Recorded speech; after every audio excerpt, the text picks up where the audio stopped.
Excellent afternoon to all those who are watching us across the states in Nigeria. They said the new Nigeria or the envisioned Nigeria is a collective assignment for all Nigerians, whether you're a voter or the voters or the ordinary non-voting citizen of the country. The task of taking Nigeria to where we desire is our collective effort. Again, I say welcome to another interesting episode of Real Talk with Kike. I remain your convener, Kike, and of course, I have the two Real Talkers on the platform today. That's why the bass balls that took place on our last episode. I don't know if we should call each other out like that, but you know what? You know, it's behind us now. Mosha, Dami, how you doing? I love your colorful shirt, by the way. Thank you. For this life is expect the unexpected. They also continue, so my dear. Fat. On third mainland bridge, my motor did not accelerate. Guess what kind of Nigerian problem is this? I said, is it Buhari that caused this one too? Because everything that happened now is Buhari, but I don't know if it's Buhari that is doing my car. Good afternoon to everybody watching us today. I hope it's a beautiful day with us. My name remains Damilola Banyere. Please sit with us and enjoy the ride. Yeah. Talking about acceleration, your car is just telling you, take me to the mechanic. That's all. Oh, it's time for a brand new car. Yeah, or it's time for a brand new car. Amen. Jesus' name.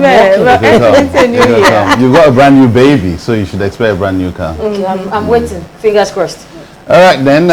This is how we start the show. The host, Kike Atanda-Owo, is looking beautiful as usual. Dami is looking sweaty because her car is on her mind. But, well, I'm ready to bring the best of me on the show. It's the RTWK show. My name is Marshall Anthony Onoye.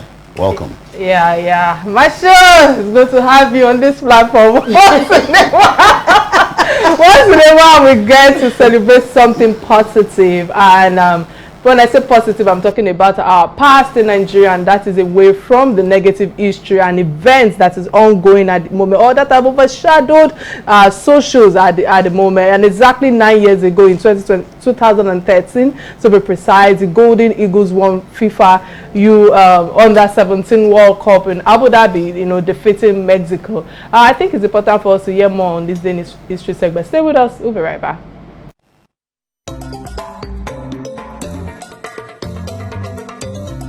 Exactly 9 years ago, in 2013, the Golden Eaglets won FIFA Under-17 World Cup in Abu Dhabi, defeating Mexico 3-0. On this day, Nigeria, through the Golden Eaglets, became the first country to win the FIFA Under-17 World Cup for the fourth time, after defeating Mexico 3-0. Nigeria had previously won in 1985, 1993, and 2007. The final was a rematch of the 6-1 win Nigeria inflicted on the Mexicans in Group F play. According to FIFA, when the final whistle went in the UAE capital, fans and players alike rejoiced, fingers pointed to the sky, with what has become the traditional Nigerian celebration of yes, yes, yes.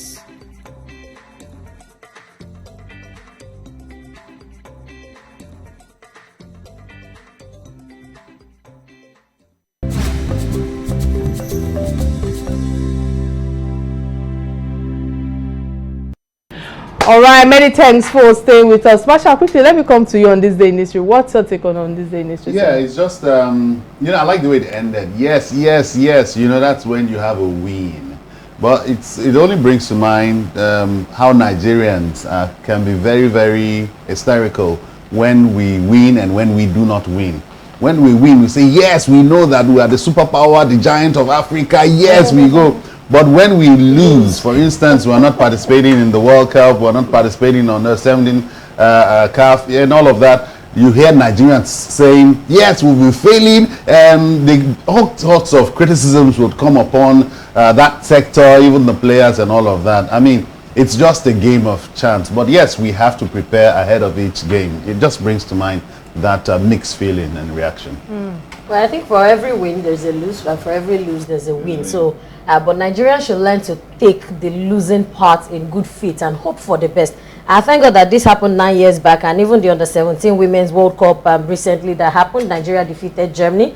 And we saw even the way the Germans were dancing one of our favorite songs with us in the changing room. But I want to take it back to Nigeria, that if it was Nigeria who lost, would they have jubilated that same way? People would have been throwing tantrums like, no wonder you people went to fail, no wonder you people went there to dance, or you people went there to this and that. So I think for me, there's always they might have been suspended even for even dancing, which is true. So there's always a win and there's always a lose. Whatever side comes to your table, accept it in good faith and let's move on.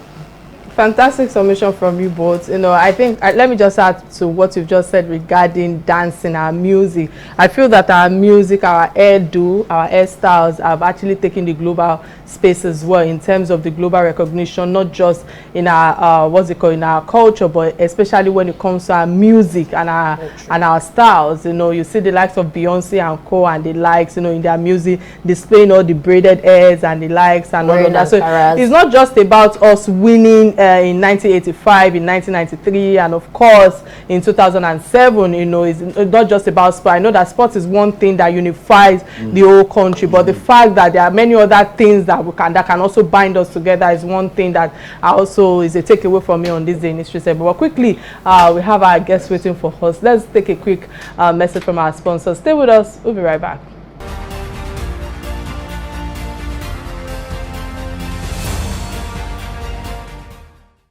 All right, after 62 years of independence, Nigeria needs, needs, and we deserve the dividings of democracy and not just all the razzmatazz, for lack of a better word, that is going on right now. And the logo symbol of NNPP, of a basket full of farm product, is a reflection of abundance results to citizens if the party is voted into office in 2023. And of course, the presidential candidate, you know, Senator Rabiu Kwankwaso and his running mate Bishop Isaac Idahosa are the presidential candidate for NNPP, who have, you know, communicated their manifesto to Nigerians. Professor Akali has said that the NNPP and its presidential candidates are serious about winning the 2023 presidential election. He said that the NNPP national chairman said Kwankwaso manifesto was designed to address the concerns and fears of Nigerians, stressing that the document is true, is thorough, and also organic. And on the show today, we have the new Nigeria People's Party national chairman, Professor Rufai Ahmed Akali himself, to discuss the agenda and plans of the party as related to the manifesto to drive and create the new Nigeria that we all are, you know, looking forward to. Again, I think it's important for us to quickly get his profile. Please stay with us. We'll be right back.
All right, many thanks for staying with us, sir. Are you there? Can you hear me now? Yeah, thank you very much. I can hear you. Fantastic. The question I asked you earlier was that you were the former National Publicity Secretary for People's Democratic Party, PDP, in 2008 to 2014 for 4 years. And the presidential candidate, Rabiu Kwankwaso, joined the PDP in 1999. Many Nigerians are actually wondering what is new in the new Nigerian party other than the collection of former PDP and former APC members. What's your take on this, sir? Well, thank you very much. First and foremost, only recently I had reason to answer this question in one of the interviews I held. And I said, well, this is Nigeria, is our country. And this country has to be run by Nigerians.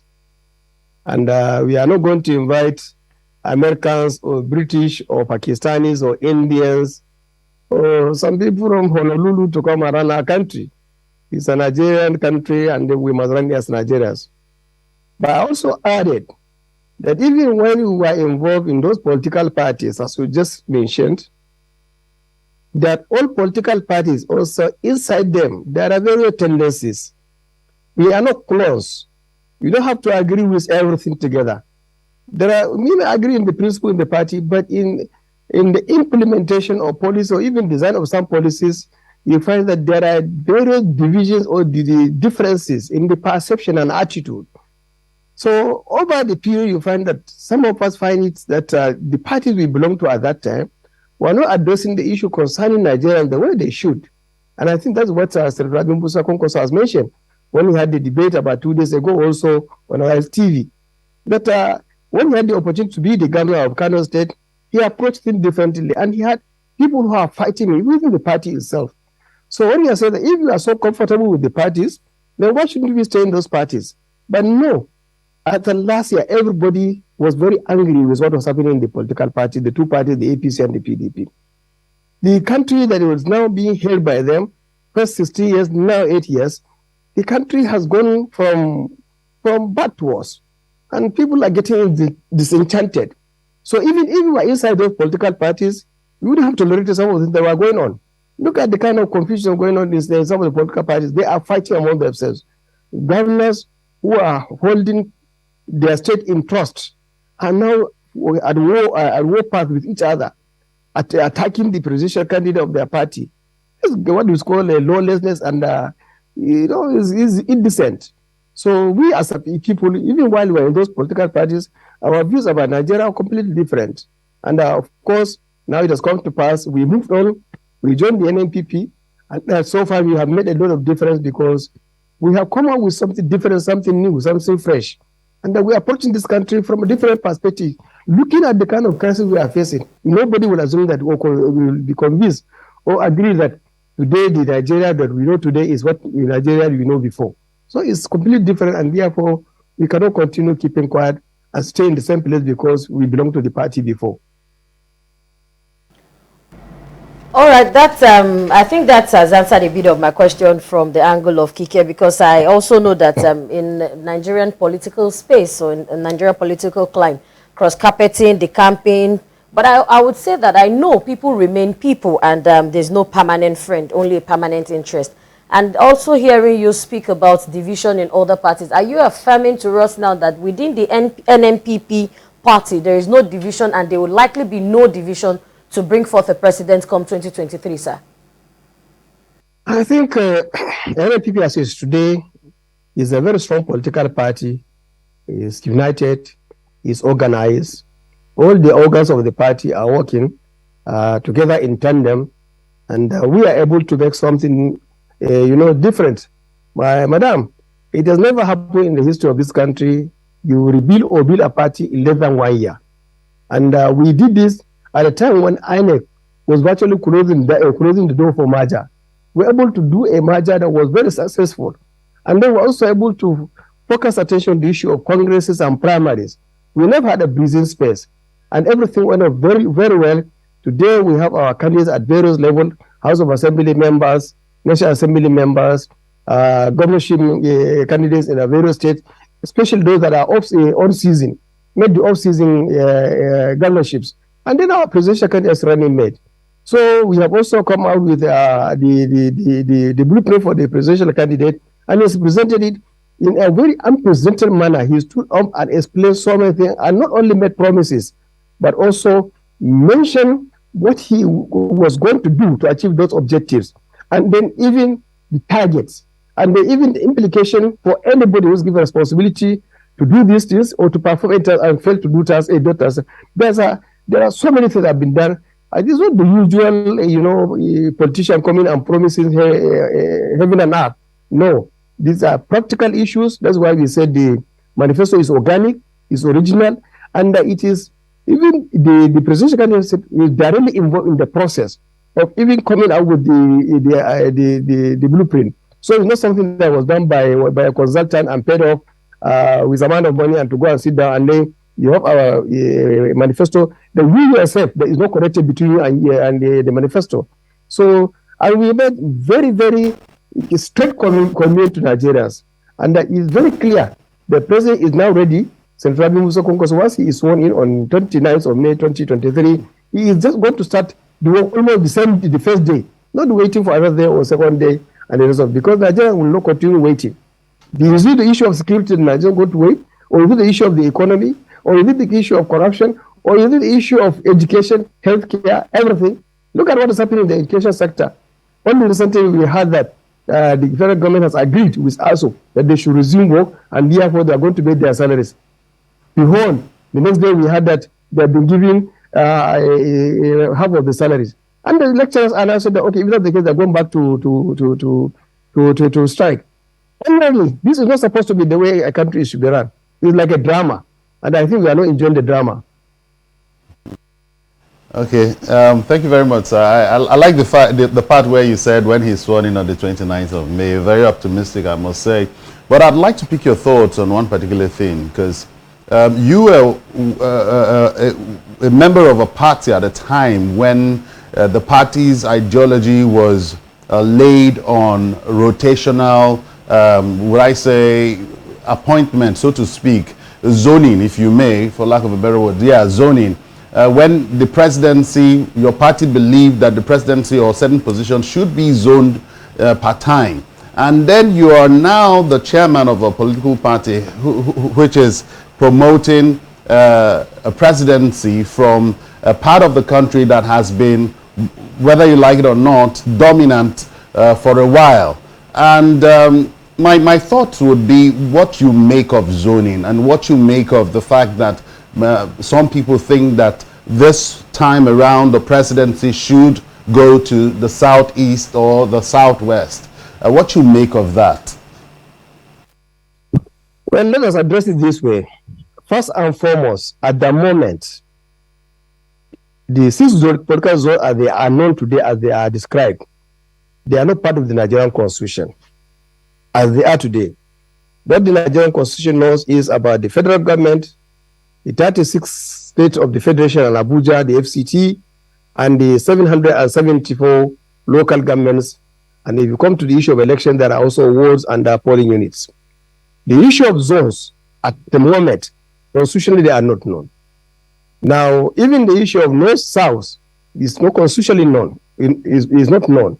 But you have states and you have a federal structure, you have local government and the rest of it. But way back in 1995, during the days of Abacha, there was a constitutional conference.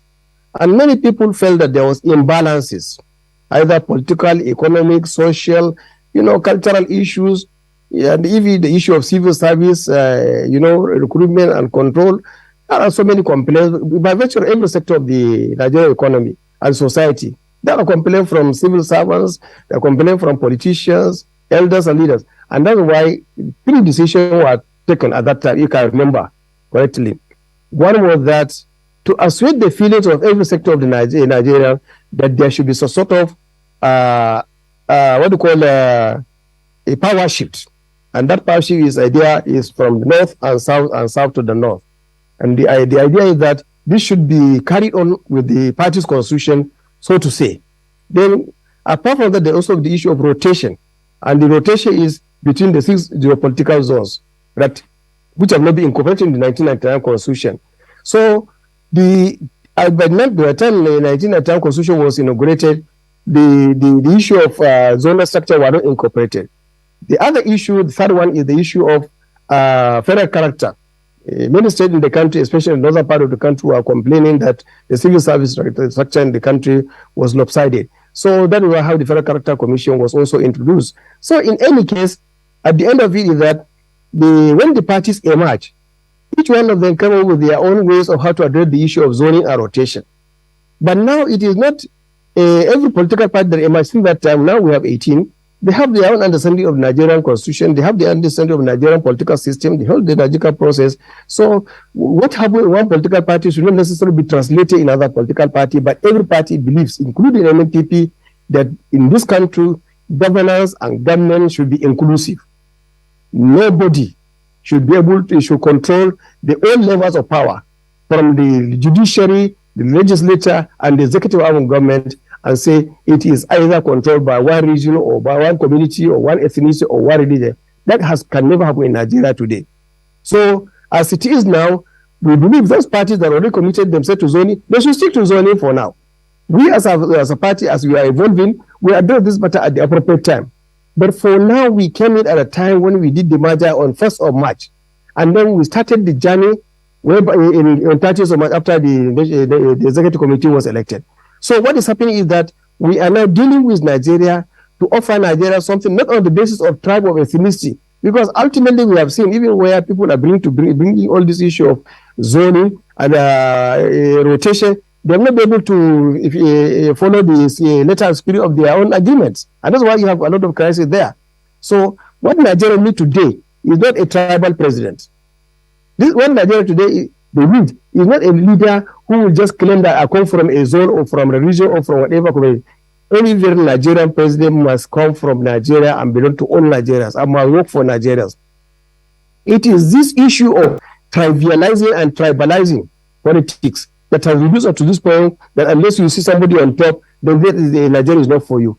And I think that's why we're also saying that those people who had the opportunity to address this problem should have done it correctly, but they refuse to do it. And that's why you find a lot of tension up to that people, some going to feel alienated or isolated or just marginalized.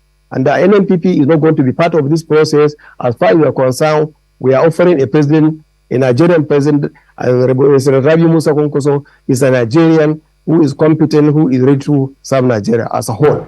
All right, many thanks for your submission, sir. I have two questions for you because we are running out of time and I want to see how we can manage our time properly. You know, my first question to you is that the Nigerian economic revamp strategy that you have that has like 3 deck implementation scheme which indicates emergency rescue plan, ERP, targeted stimulation, job creation and long-term and sustainable investment. I would like to ask you, sir, how do you want to implement this in a debt-crept economic like ours? Or are you saying that, you know, your party will not need money to implement this? That's my first question to you. And my second question to you is that Mr. Rabiu Kakwanso, your presidential candidate, said on Tuesday or a few days ago, I'm not sure whether Tuesday to be precise, but he said that he would like to increase the strength of the nation's armed forces to 1 million if elected by recruiting 750,000 personnel.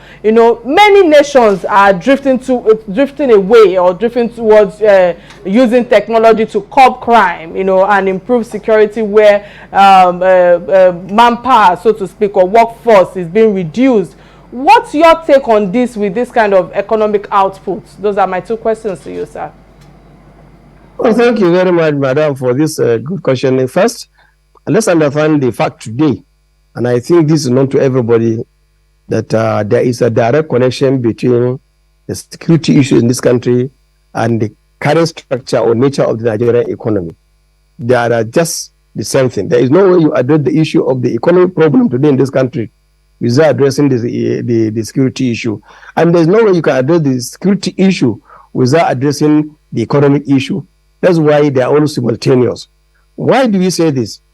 One, for example, we know that today, because of the security crisis in the country, I'm very sorry to use a big word calling it security crisis, because it's persistent and it's not sporadic, it's systematic. And it's so it covers every sector of Nigerian society today, from northeast to north central to northwest to southeast. Only a few places you can say there is a certain quietness, but even then, it's not very quiet.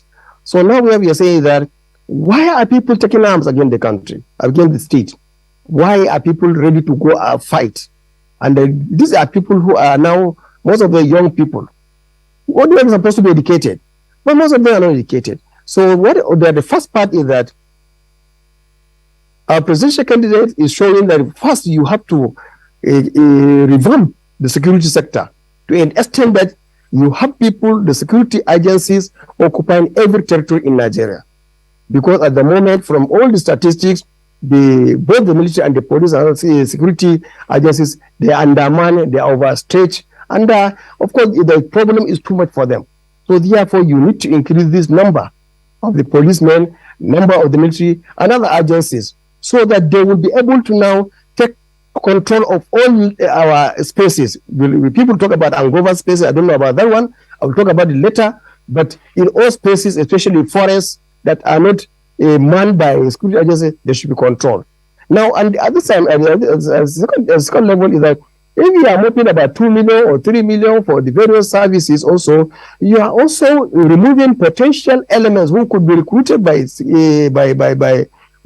all these kind of sundry of forces that are fighting the state. They are also going to become more informed and more useful to the system. So in that case, you are also creating employment for this for the young Nigerians that are there who are supposed to do something rather than fighting the state. So at the same time, even at the NYC, said that the NPP government is saying that yes, NYC 1 year is okay for the service, but those who are willing are ready to go for military immediately after that, or police, they should also now be engaged rather than be thrown out of the job market. Again, it's part of expanding the opportunity for young people to be involved in the process. So what we have today is a mismatch of resources in the country, and that gap has to be narrowed. Mismatch in the sense that there are people who are looking for a job to do, and there are no jobs. There are jobs to be done, and no people to do the job. So the youth have to be mobilized and involved. At the same time, it is also found that many young people who are supposed to finish their secondary school and go to university cannot do that. Why? Because there are so many obstacles and hurdles and gates that have been put in their own ways. One, you have to pay for you have to pay for DECO, you have to pay for JAM, you have to pay for NAPTIP, and then if you do JAM, after 1 year again, if you don't get admission, you have to go back again and repeat and pay money. This is a great burden on the parents and then the children themselves. Now, this have to be addressed. That's why the government of NPP under Congress is saying that no payment of this. Yes, people are asking, where do you get the money? What is happening is that there is wasted everywhere. It's not even corruption. There is also wastage. So the stories we are hearing every day are frightening.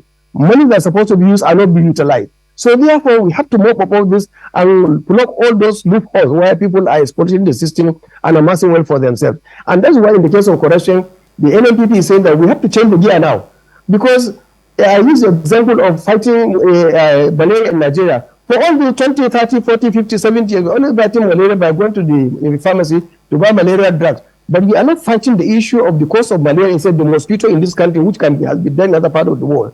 So the issue of corruption also, as long as you just continue fighting corruption on the basis of what you are doing now, you put pressure on the services, on the agencies responsible. They themselves they are at risk. At the time they finish their service, after doing a glory work, they are also sacrificed by the system. Now the issue is that you have to make corruption unattractive to the ordinary Nigerian. If somebody knows that by the time you commit offense, he will not go away with it. You will not even have to wait until you commit the offense before you begin to target him. So there are systematic ways. And then the issue of there's also part of the security architecture. Government of NPP also contemplating coming out with border guards, and then what do you call it? By the sea also, you also have to carry guards so that they'll have control the seas, control the borders, so that they can complement the effort of the custom, the immigration. I have to interrupt your line of thought. Are you there, sir? Apologies, I have to interrupt your line of thought. We want to go on a quick break to get a word from our sponsors. Stay with us. We'll be right back.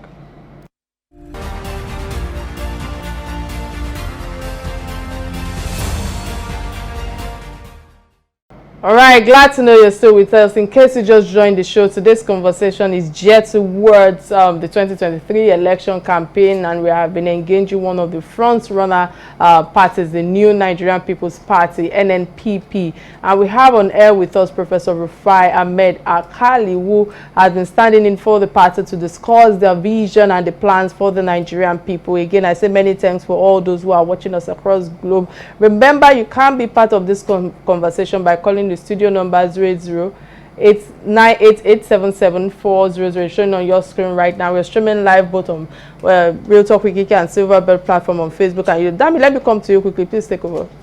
All right, for everybody who's watching us again, we're still on the show, and about this time, I think we'll be diving straight into the next segment, which is our what do we call trending issues that affect us.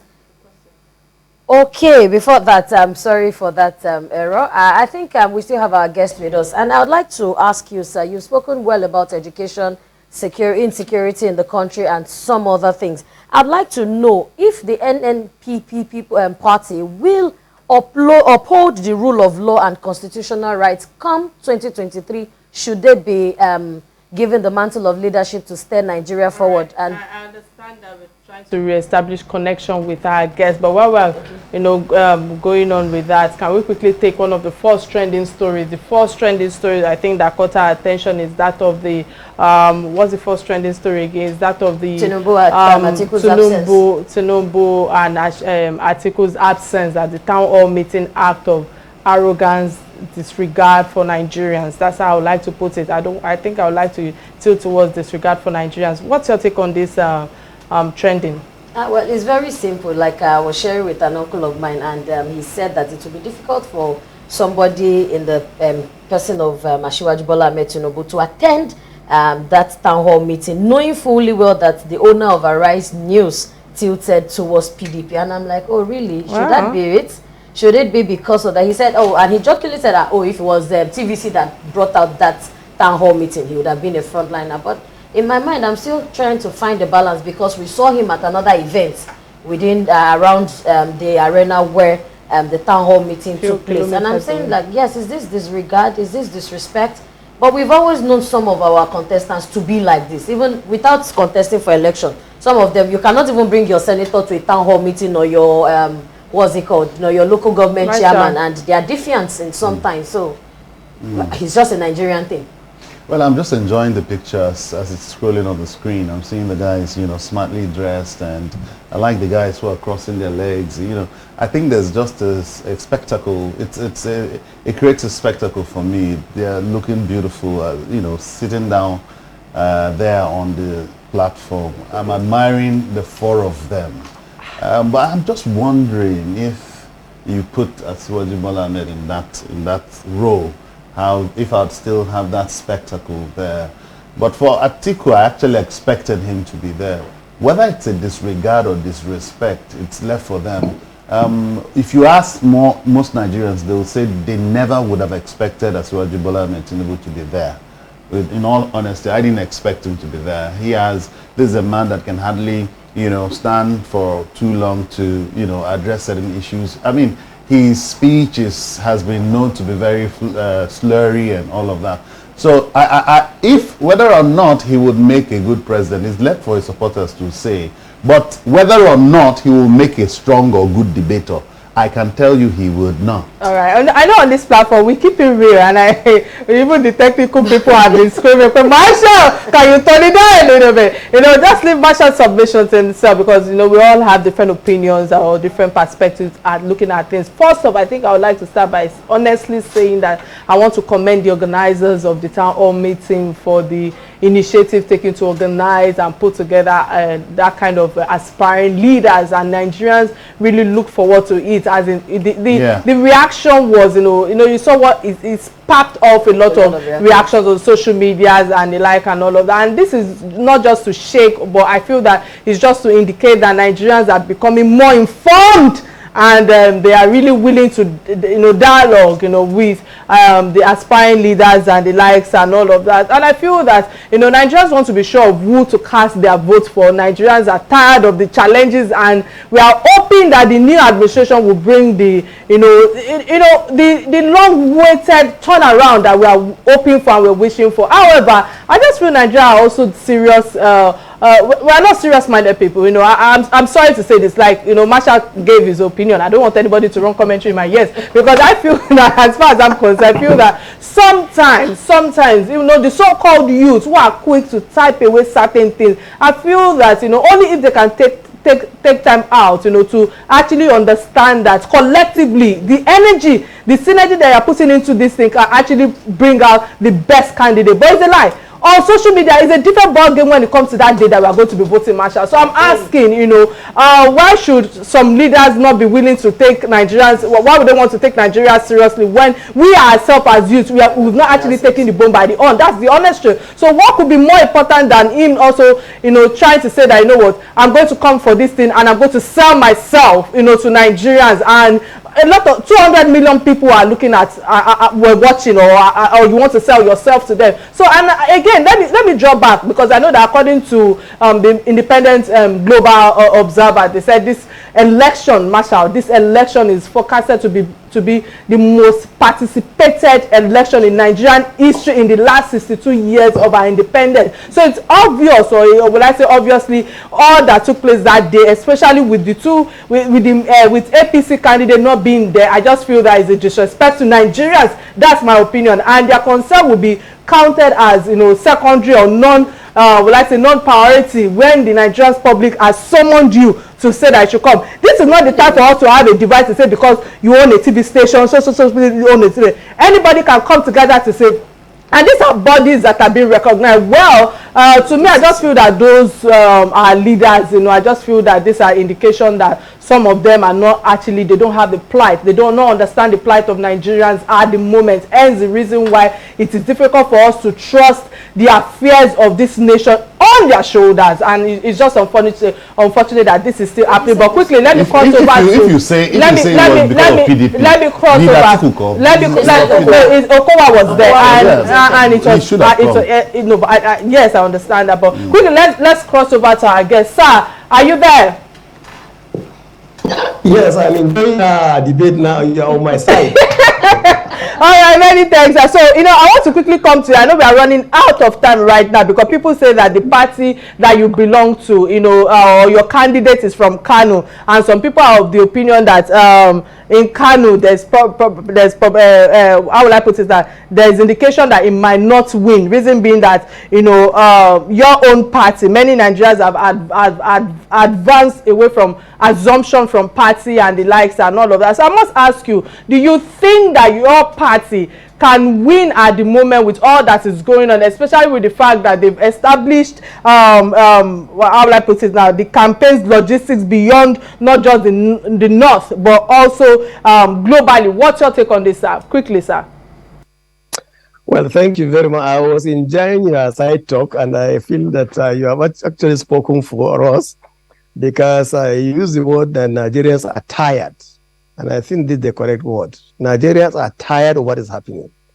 Ordinarily, some political parties should not even get out of their secretariat and go and campaign, because they have nothing to tell Nigerians. What can somebody go and tell the people of Zamfara, please, about security?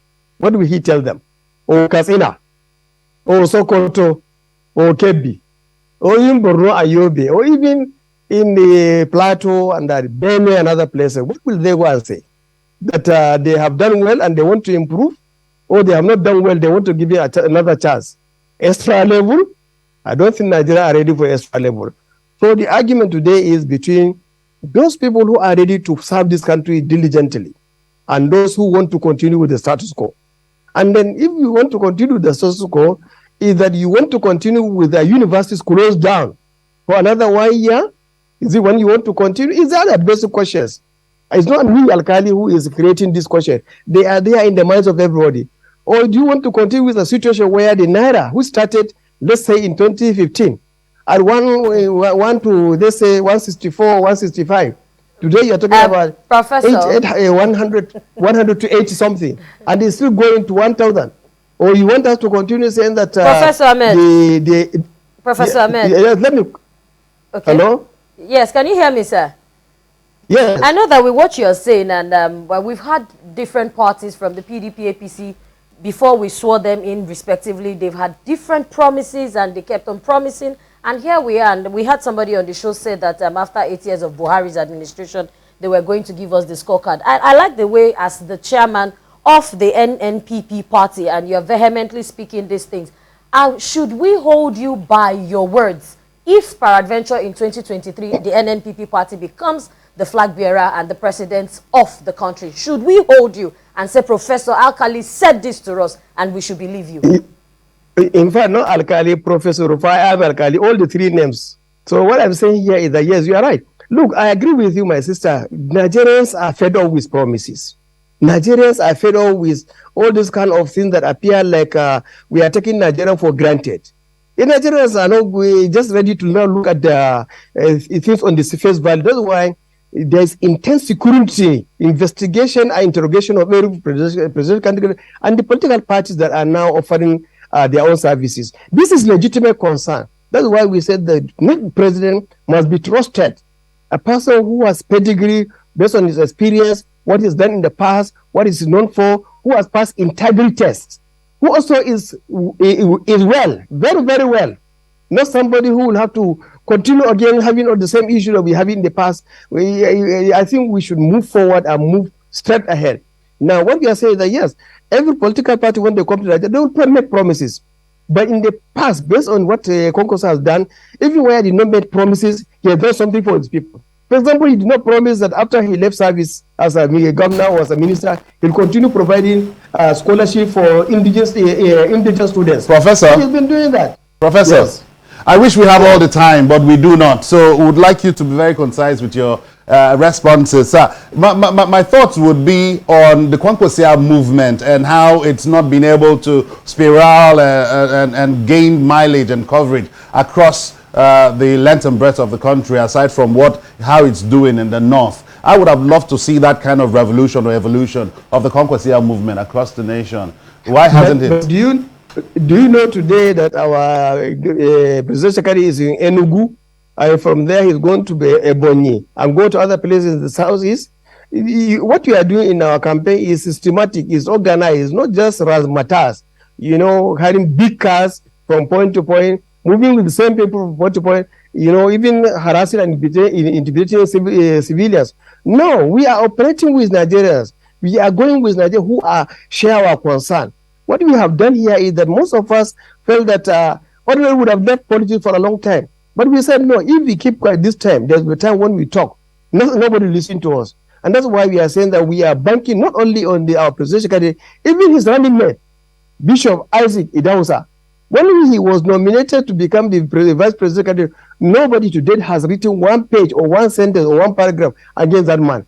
Whereas others have decided to exclude a whole community of Nigerians, that they are irrelevant, they are not important in the scope of for elections. How can you do that in terms of elections and governance? You say that a particular section of Nigeria is of no value.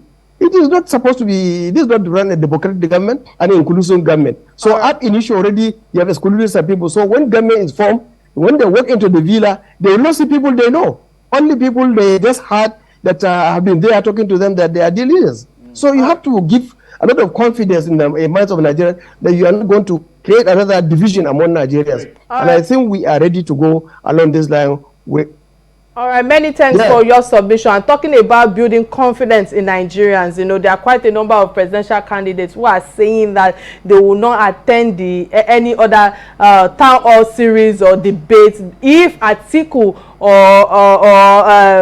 Asiwaju Bola Ahmed Tinubu is not on ground. Can you actually confirm to us on this platform that your own candidates, Rabiu Kokwanso, will continue to, honor people's invite if it's being called to address the Nigerians on any town hall meeting or debates?